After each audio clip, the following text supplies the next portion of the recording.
My $9,200 wedding cake was completely destroyed, but it was the best money I ever spent. Why? Because lying amidst that bright red mess was my own sister, about to fall into a deep sleep. She had intentionally drugged me right at my wedding to turn me into a drunken mess in front of my wealthy in-laws. I let her have her way, but at a much higher price. A gentle glass swap, a fake smile, and the result was the most satisfying sight of my life. My precious sister collapsing amidst the crumbs of red velvet.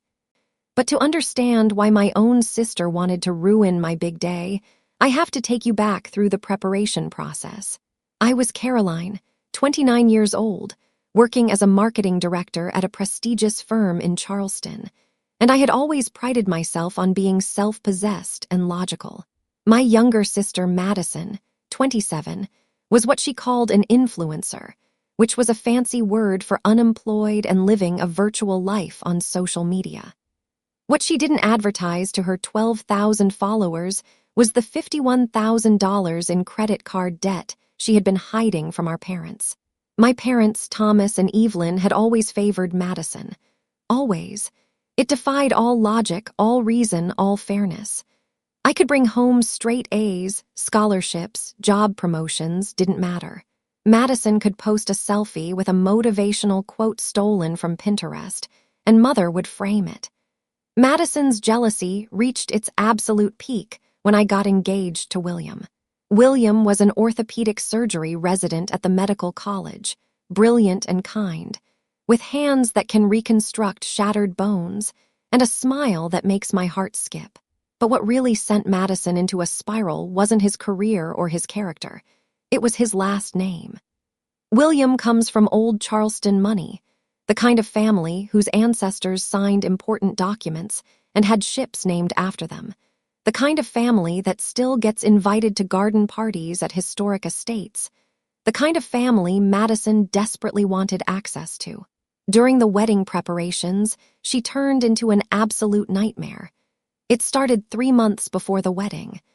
I was sitting in my apartment, reviewing vendor contracts, when Madison showed up unannounced. She walked in wearing yoga pants that cost more than most people's monthly grocery budget, and carrying a designer handbag I knew she couldn't afford. "I've been thinking," she announced, not bothering with hello. "I should be your maid of honor." I looked up from my spreadsheet. "Madison, I already asked Grace." "Your lawyer friend?"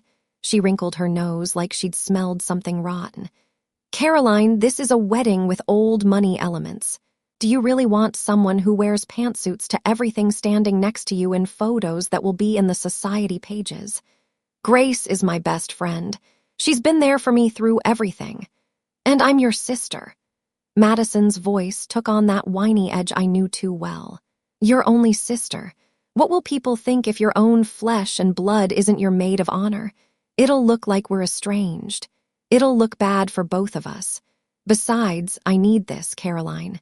Do you know how good this will be for my brand? A wedding at the historic Charleston Hotel with William's family. I could gain thousands of followers." I should have said no right then, should have held my ground, but then she called Mother. 2 hours later, both our parents showed up at my door. Mother was already dabbing at her eyes with a monogrammed handkerchief, and Father wore his disappointed expression, the one he'd perfected over decades of making me feel guilty for existing. "Caroline, sweetheart," Mother said, taking my hands in hers. "Madison is devastated, absolutely devastated. She feels like you don't love her." "That's not," I never said that. I just wanted. "Your sister is going through a difficult time right now," Father interrupted, his voice carrying that authoritative tone he'd use when the discussion was over before it began. "The least you can do is include her in your special day, make her feel valued." "Just indulge your sister," Mother added, squeezing my hands. "Don't make her sad. It's one day, Caroline. Surely you can be generous for one day." The manipulation was textbook. They'd been doing this my entire life, making Madison's feelings my responsibility, her happiness my burden. "Fine," I said. The word tasted like ashes. "You can be the maid of honor." Madison squealed and clapped her hands. Mother beamed. Father nodded approvingly. Grace, when I called to break the news, was silent for a long moment.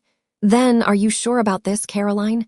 "No," I admitted, "but it's easier than fighting them all." Easier isn't always better. She was right, of course, but I'd already made my first mistake. I'd already nodded in agreement. I didn't know then that this concession had paved the way for Madison's most vicious plot. 2 weeks before the wedding, Madison texted me, "Need you to pay for my bridesmaid dress. I'm a little short this month." The dress she'd chosen without consulting me was a $2,400 silk gown from a boutique that required appointments and served champagne during fittings. When I'd suggested more affordable options for the bridesmaids, she'd actually laughed. "You're marrying into old money, Caroline. We can't look cheap in the photos. What would William's family think?" I transferred the money, didn't even argue. Looking back now, standing in that ballroom with the knowledge of what she'd planned to do to me, I can see it all clearly. Every demand, every manipulation, every time our parents made me swallow my needs to feed her ego, it had all been leading to this moment. Madison didn't just want to be part of my wedding. She wanted to destroy it, and I almost let her. The Charleston Historic Hotel ballroom was a vision of Southern elegance. Crystal chandeliers cast warm light over round tables dressed in ivory silk, each centerpiece a cascade of white roses and trailing ivy. The hardwood floors gleamed, reflecting the glow of hundreds of candles. At the far end of the room, on a table of its own, stood the centerpiece that had cost me more than most people's monthly rent: the wedding cake. 7 tiers of red velvet perfection, each layer wrapped in ivory fondant and decorated with edible gold leaf that caught the light like scattered stars. Handmade sugar flowers, peonies, roses, gardenias cascaded down one side in a breathtaking display of the baker's artistry. It cost $9,200, and it was absolutely worth every penny, though not for the reasons I'd originally thought. I sat at the head table, positioned exactly where I'd specified in my carefully drawn seating chart. As a marketing director, I understand the power of image, the importance of angles, the way a photograph can tell a story or destroy a reputation. I'd spent hours planning this setup. William sat to my left, devastatingly handsome in his tailored tuxedo, his dark hair perfectly styled, his hand warm over mine on the white tablecloth. To my right sat Madison, poured into a champagne-colored silk gown that probably cost more than she'd admit, her hair in an elaborate updo that must have taken hours. Next to William was Daniel, his best friend and head groomsman, a cardiologist with an easy smile and the kind of steady presence that made him perfect for the role. I'd instructed the hotel staff specifically on this arrangement. Husband on the left meant that in almost every captured moment of us as a couple, we'd be facing each other. My facial angle would always be flattering. The lighting would catch my features perfectly. I thought I'd planned for everything. In front of each of us sat identical crystal champagne flutes, provided by the hotel, no engravings, no distinguishing marks. They caught the candlelight, the bubbles rising in perfect golden streams through the expensive vintage Williams family had gifted for the toast. The main course had just been cleared away, herb-crusted lamb with roasted vegetables, plated like art. The staff moved efficiently between tables, the soft clink of cutlery and china creating a sophisticated symphony. Conversation hummed around us, punctuated by bursts of laughter from William's college friends at table 7. William leaned close to my ear, his breath warm against my skin. "Did you see Uncle Richard trying to flirt with your great Aunt Miriam? I think he's had too much wine." I turned completely to my left to look at him, laughing, my body rotating to face my new husband. In my peripheral vision, I caught movement to my right, Madison's hand. Her hand moved across the table with practiced smoothness, reaching as if to adjust my place card, which had shifted slightly askew during dinner. A perfectly innocent gesture, helpful even, but as her palm glided over my champagne flute, it tilted. just slightly. The colorless liquid from the tiny glass vial she held in her palm fell into my glass and dissolved instantly into the bubbles. The carbonation hid everything, no color change, no residue, nothing to indicate that anything had changed. She pulled her hand back quickly, repositioning my place card with a satisfied little smile. She thought no one saw, but Madison had forgotten about Grace. My best friend since law school sat at the VIP table directly across from us, positioned with a perfect view of the head table, while Madison had been so focused on me, on William, on making sure we didn't notice her little trick. She'd completely overlooked the woman with the criminal defense lawyer's eye for detail and the instincts of someone who'd spent years studying how people commit crimes.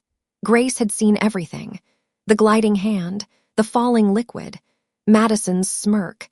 My phone, lying face up on the table next to my champagne flute, buzzed. The sound was subtle, lost in the ambient noise of 200 guests celebrating, but I felt it saw the screen light up with an incoming message. I glanced down, an iMessage from Grace. 5 short words, all in capitals: swap glasses. She drugged it. My heart stopped. Actually stopped. Then started again with a painful thud that I felt in my throat, my chest, my fingertips. The world tilted slightly, the chandelier light suddenly too bright, the sounds around me suddenly too loud. I froze, every muscle in my body locking into place. But years of client presentations, of high-stakes meetings, of maintaining composure when campaigns crashed or executives panicked, all of that training kicked in. My face remained calm, neutral, perhaps a touch concerned, as any bride might be reading a text during her reception, but nothing more. I glanced up slowly, carefully, catching Grace's eye across the room. She gave me the smallest nod. Decisive, certain. She'd seen it. She was sure. I looked down at the champagne flute in front of me. The golden liquid sparkled innocently, bubbles still rising in those perfect streams. It looked exactly like William's glass, exactly like Daniel's, exactly like Madison's. But it wasn't. This was no longer ordinary sibling jealousy. This wasn't Madison throwing a tantrum or making demands or crying to our parents. This was a calculated, targeted attack designed to ruin my reputation in front of my husband's family. She'd planned this, had waited for the perfect moment. She wanted me to drink that glass. Wanted me to become disoriented, confused, sloppy. Wanted William's family, the prestigious, old-money family she was so obsessed with, to see me make a fool of myself. To see their new daughter-in-law as a drunk, as someone unfit for their son. Someone who couldn't handle her alcohol at her own wedding. The people-pleaser in me, the one who'd spent 29 years swallowing my feelings and accommodating Madison's tantrums and nodding when our parents demanded I make her happy. That version of Caroline died in that moment. I knew I had to act. Had to swap the glasses somehow, turn Madison's plan back on her. But she was right there, less than 2 feet away, her attention fixed on both champagne flutes like a hawk watching prey. I sat frozen in my chair, hyper-aware of every detail. The weight of my phone in my hand. The condensation forming on the outside of the poisoned champagne flute. The sound of Madison's breathing beside me, quick and excited, anticipating her victory. She was watching those glasses, both of them. I couldn't move, couldn't act. Not while her eyes were on them. I needed an opportunity, a distraction. I sat there, heart pounding, waiting. William squeezed my hand, mistaking my tension for wedding day nerves. "You okay?" he murmured. "Perfect," I managed, the lie smooth and practiced. And then fate sent me the most powerful woman I'd ever met. I heard it. The click of heels on hardwood. Expensive heels, the kind that cost more than some people's car payments. The sound came from behind us, from the direction of the VIP waiting room, a private space the hotel had designated for immediate family to use for touch-ups and moments of quiet. The door opened. Mrs. Charlotte stepped out. William's mother was a force of nature contained in a 5'6" frame. Her Oscar de la Renta gown, Navy silk with intricate beading that probably cost more than my car fit her perfectly. Her silver hair was styled in an elegant chignon. Diamond earrings caught the light. She'd clearly been touching up her makeup, her lips now a fresh shade of classic red. She walked along the back of our row of chairs, her path taking her directly behind the head table. Click, click, click. The sound of her heels was distinctive in the brief lull between courses, audible over the soft conversation. I felt Madison stiffen beside me. If there was one thing my sister couldn't resist, it was an opportunity to impress someone important. And Mrs. Charlotte was the most important person at this wedding. The matriarch of a family whose name appeared on buildings and scholarship funds, whose opinion could open doors or close them forever. Madison's head whipped around so fast I'm surprised she didn't get whiplash. She practically leaped from her chair, stepping directly into Mrs. Charlotte's path with the enthusiasm of a golden retriever seeing its owner after a long day. "Oh, Mrs. Charlotte," Madison's voice went up an octave, dripping with manufactured sweetness. "Were you resting in the VIP room too? I hope the reception isn't too overwhelming for you. I know these events can be absolutely exhausting, especially with so many people wanting your attention." She'd turned her back completely to the table. To me, to the glasses. In my head, Grace's text blazed like neon. Swap glasses. This was it. My only chance. My hands moved to the bases of both champagne flutes. My fingers were steady. Years of handling delicate presentation materials had given me precision I'd never appreciated until this moment. I didn't lift the glasses. That would be too obvious, too noticeable, even with Madison's back turned. Someone might see, a guest, a server, even William if he happened to glance down. Instead, I slid them. Meanwhile, my sister's voice echoed behind me.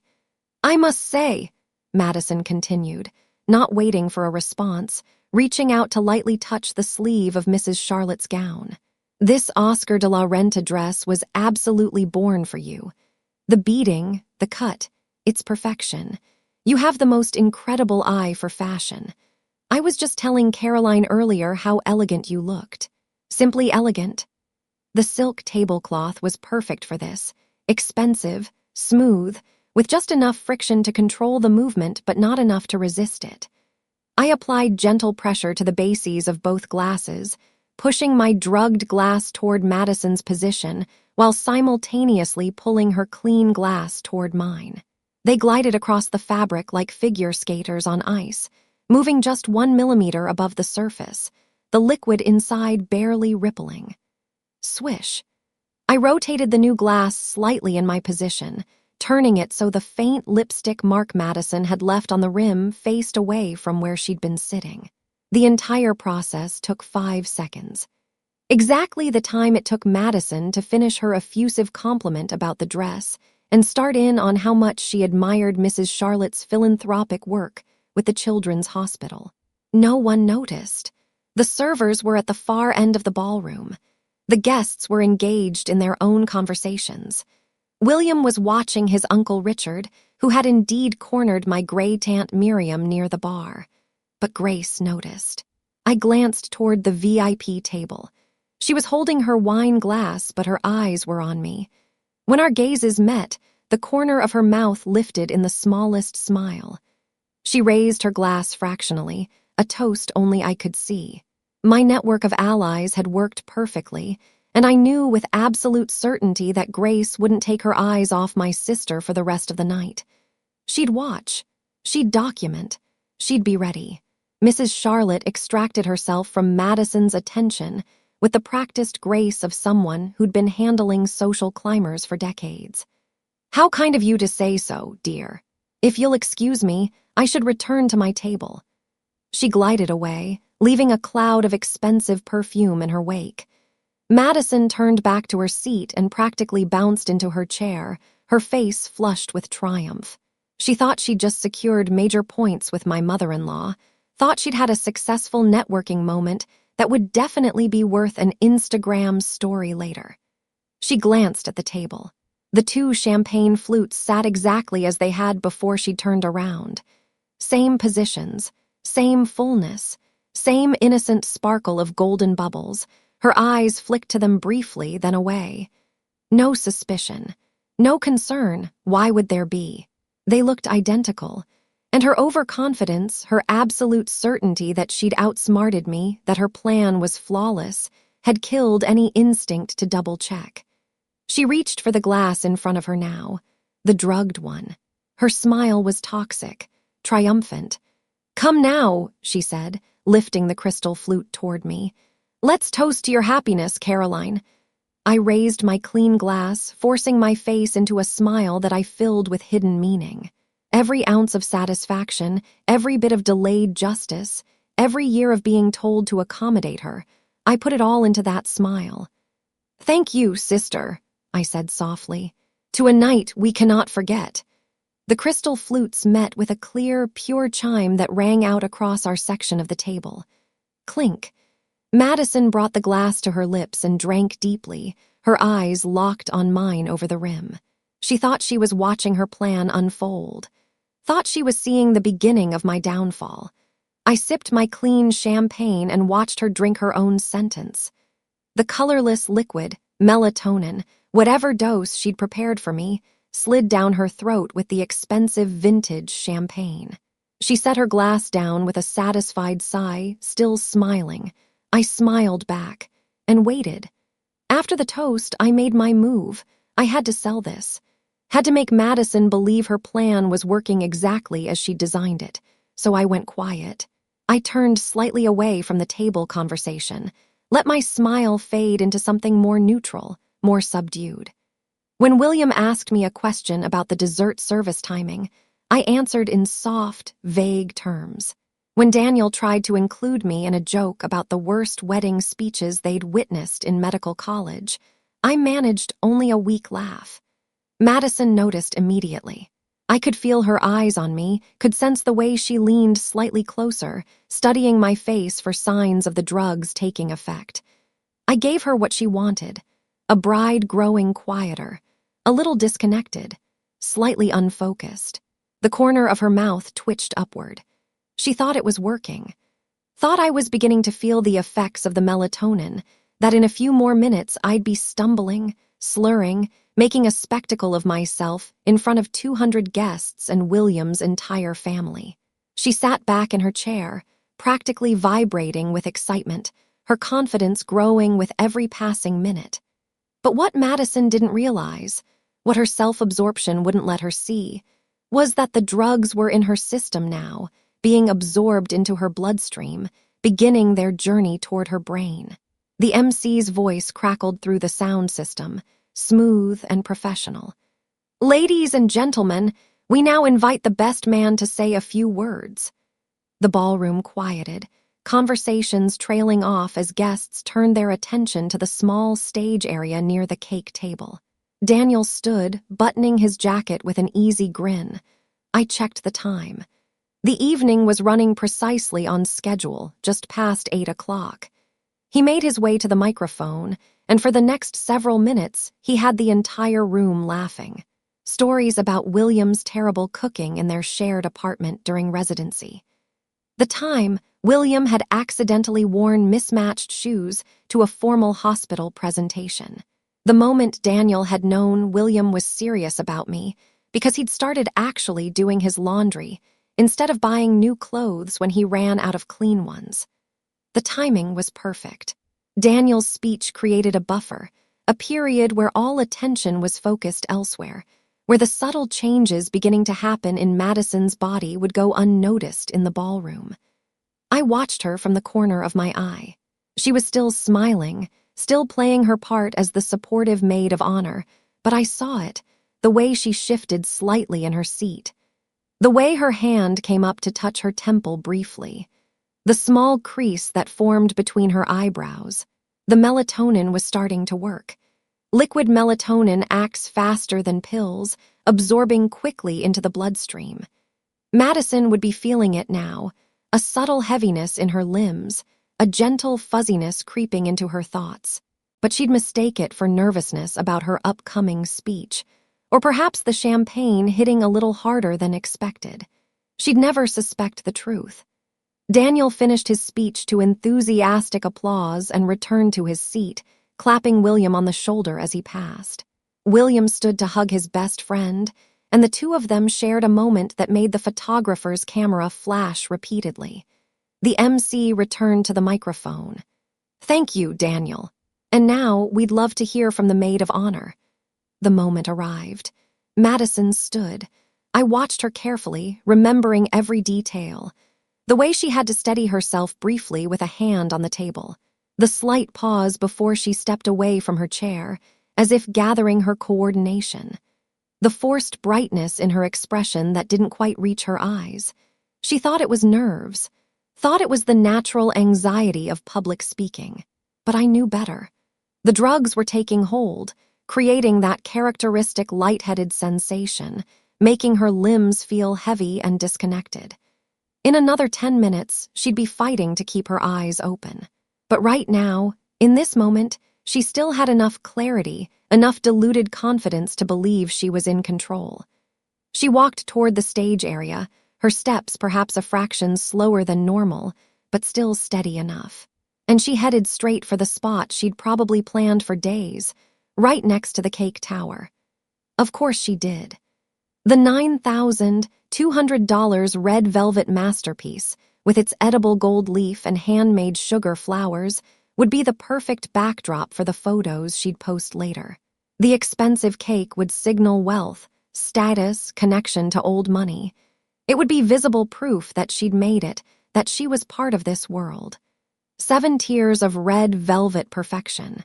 She positioned herself as close to the cake table as possible, probably closer than the catering staff would have liked.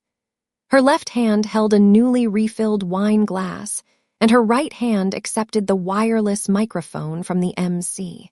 That beautiful, treacherous wireless microphone that would broadcast every word to the entire ballroom. Through the sophisticated sound system William's family had paid extra for. Madison didn't think about that. Didn't consider what might happen if she lost control of her words. If the drugs in her system made her truth-telling and uninhibited. She just smiled at the crowd and began to speak. "Good evening, everyone," she started, her voice amplified perfectly through the speakers. "For those who don't know me, I'm Madison, Caroline's sister and her maid of honor." Her words were still clear, still controlled, but I could see the effort it took. The way she stood just a little too still, like someone trying not to sway. "I've known Caroline my entire life, obviously, and I have to say," she paused for effect, playing to the crowd. "It's been quite a journey watching her find someone worthy of her." Polite laughter from the guests. "Caroline has always been the responsible one, the organized one, the one with the perfect plans and the perfect career." There was an edge to her voice now, something sharp hiding beneath the saccharine sweetness. "And now she has the perfect husband from the perfect family." I sat below the stage, my hand finding William's and squeezing tight. He squeezed back. He had no idea what was coming. None of them did. Madison raised her wineglass slightly, the liquid catching the light. "So here's to Caroline," she said, her smile wide and fake and poisonous. "To my perfect sister and her perfect life." The crowd murmured appreciation, glasses raising in response. But I sat there, watching, waiting for the moment when the melatonin would hit full force, waiting for karma to strike, waiting for my sister to fall. The applause for her speech was still echoing through the ballroom when Madison raised her wineglass high, that practiced smile stretched across her face. She delivered her performance flawlessly. The loving sister, the gracious bridesmaid, the picture of family unity. But I knew better. I'd always known better. "To my sister and her new husband," she announced, her voice carrying that theatrical lilt she'd perfected for her Instagram videos. "May your marriage be everything mine will be someday." The crowd murmured their approval. William's hand found mine under the table, his fingers warm and steady. I watched Madison bring the crystal flute to her lips, my original glass, the one she'd so carefully doctored, and take a long, triumphant sip. The transformation wasn't immediate. She lowered the glass, still smiling, still playing her part. But then I saw it. The slight wobble in her stance. The way her free hand reached for the podium, as if the floor had suddenly shifted beneath her feet. "Thank you all for," her words slurred at the edges. She blinked rapidly, her eyelids growing heavy. The crystal flute trembled in her grip. Grace leaned close to me, her voice barely a whisper. "How much did she use?" "I don't know," I murmured back, "but judging by how fast it's hitting her, a lot more than the recommended dose."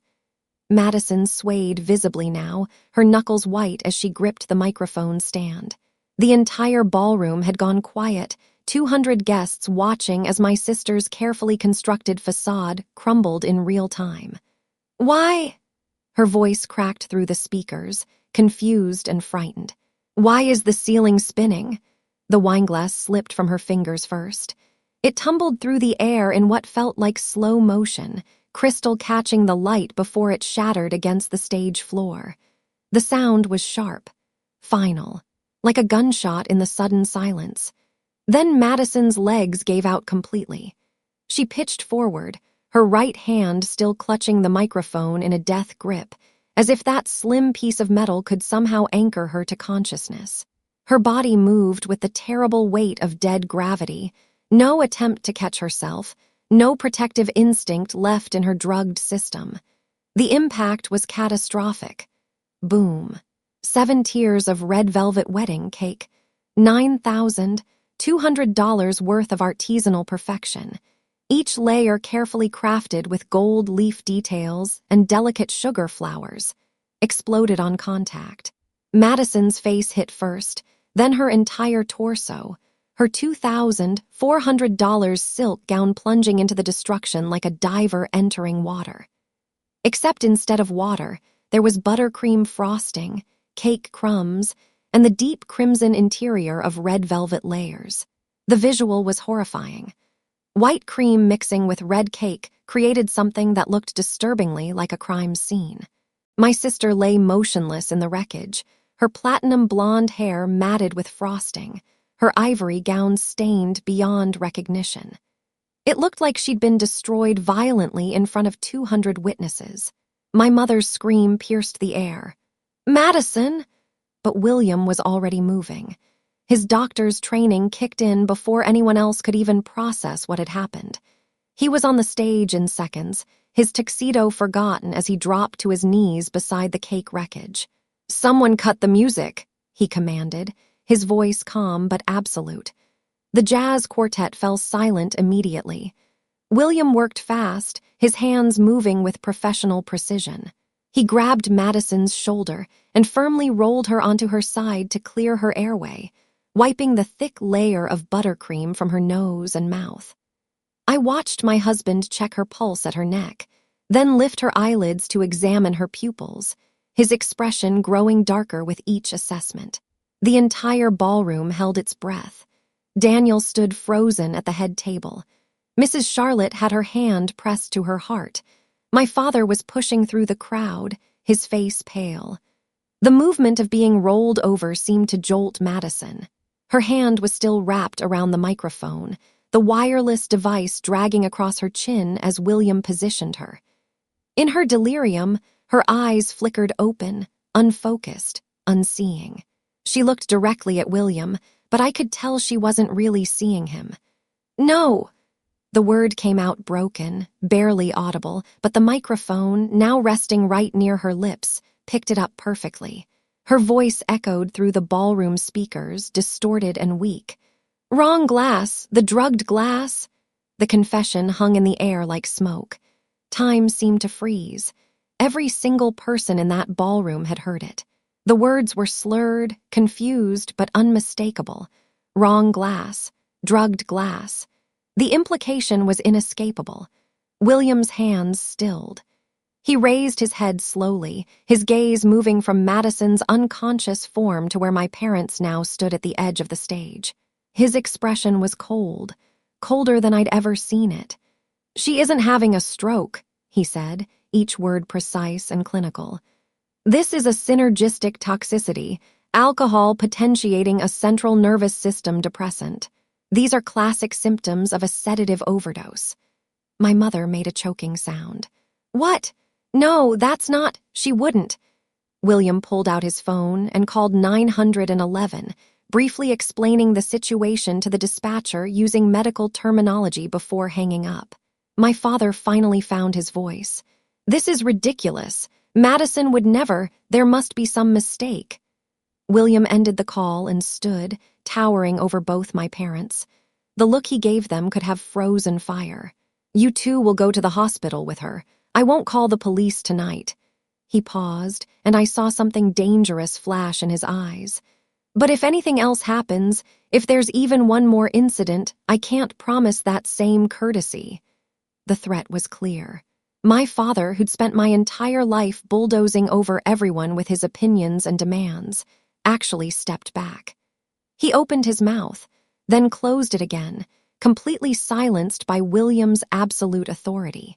The ambulance arrived within minutes, the advantage of being in downtown Charleston.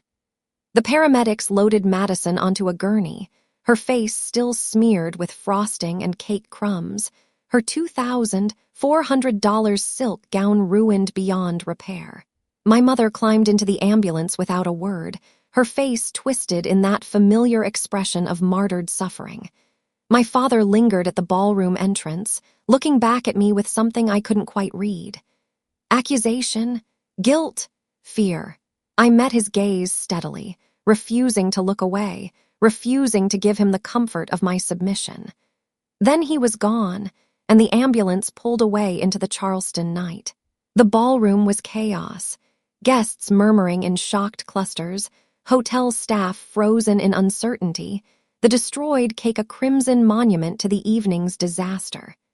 7 tiers of red velvet perfection reduced to rubble. $9,200 worth of artistry collapsed into buttercream and crumbs. I stood at the head table, William's hand in mine, and felt something unexpected wash over me. Relief. Pure, uncomplicated relief. Grace appeared at my side, her phone held up like a trophy. I recorded the whole thing, she announced, her criminal lawyer instincts sharp as ever. Both the fall and the confession. Audio is crystal clear. She tapped the screen and Madison's drugged voice played back. Wrong glass. The drugged glass. Several nearby guests heard it. The whispers intensified. I watched the truth ripple through the crowd like a stone dropped in still water. My sister, the golden child, the beloved youngest daughter, had just confessed to attempted poisoning in front of 200 witnesses. The hunter had become the prey. Mrs. Charlotte approached us, her Oscar de la Renta gown somehow still immaculate despite the chaos. She looked at the destroyed cake, then at me, her expression unreadable. Well, she said finally, a hint of dry amusement in her voice, this is certainly the most memorable wedding I've ever attended. The hotel manager materialized, wringing his hands. Mrs. Ashford, I am so terribly sorry about this incident. Should we end the reception, given the circumstances? I looked at the ruined cake. Red velvet crumbs scattered across the stage like evidence of violence, white frosting smeared across the floor, the beautiful 7-tier masterpiece reduced to rubble, $9,200 worth of destroyed artistry, and all I felt was light. I turned to William. His blue eyes searched mine, concerned but not pitying. How are you doing? He asked quietly. This is the first time I've seen you breathe easy since we got engaged. He was right. For months I'd been walking on eggshells, managing my family's expectations, trying to prevent exactly this kind of scene. I'd paid for Madison's gown, included her in every detail, bent over backward to keep the peace, and she'd tried to drug me anyway. But now the monster had been driven away. I looked at the hotel manager and smiled, a real smile, not the practiced one I'd been wearing all night. Clean it up. Bring out more wine and whatever desserts the hotel has in the kitchen. The night has only just begun. The manager blinked. You want to continue. This is my wedding reception, I said firmly, and I'm going to celebrate with the people who actually care about me. Something shifted in the room after that. The guests who'd come out of obligation, my parents' friends, the society matrons who'd attended for appearances, made their quiet exits. But the people who remained, they were ours. William's medical college colleagues, my work friends, Grace and Daniel, Mrs. Charlotte and the family members who'd actually taken the time to know us. The jazz quartet started playing again. The hotel brought out trays of chocolate torts and lemon tarts. Someone opened more champagne. Without the weight of my family's judgment hanging over everything, the reception transformed into something genuine. I danced with William under the chandeliers, his arms around my waist, and felt the tension I'd been carrying for years finally release. "No regrets," he murmured against my hair. "None," I said and meant it.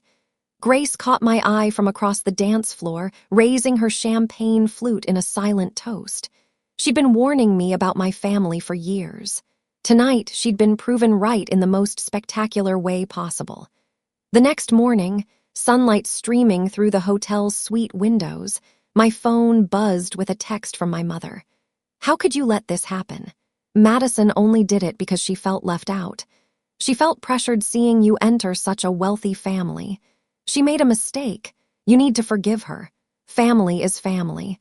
I read it twice, feeling the familiar guilt try to take root. The old Caroline, the one who'd spent 29 years trying to earn her parents' love, would have replied, would have apologized, would have found a way to make it her fault. But that Caroline had died somewhere between the glass swap and the cake destruction. I deleted the message without responding. Then I blocked the number. William watched me from the bed, understanding without asking. "You okay?" "Yeah," I said, and realized it was true. "I really am." I blocked my father's number next, then Madison's.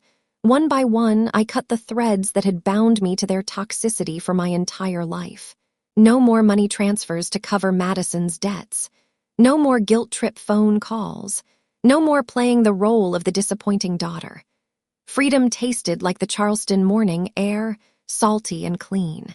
1 year later, William took me to a prenatal checkup at Charleston Medical College. I was 8 months along, my belly round and firm under my sundress. The ultrasound technician smiled as she moved the wand across my skin. "Everything looks perfect. Your baby girl is healthy and growing right on schedule." A daughter. William's hand tightened around mine, his eyes bright with unshed tears. We'd talked about this moment for months, about the kind of parents we wanted to be, the kind of family we wanted to create. "No golden child," I said quietly, echoing the promise we'd made to each other. "Every child equal," William agreed. "Always."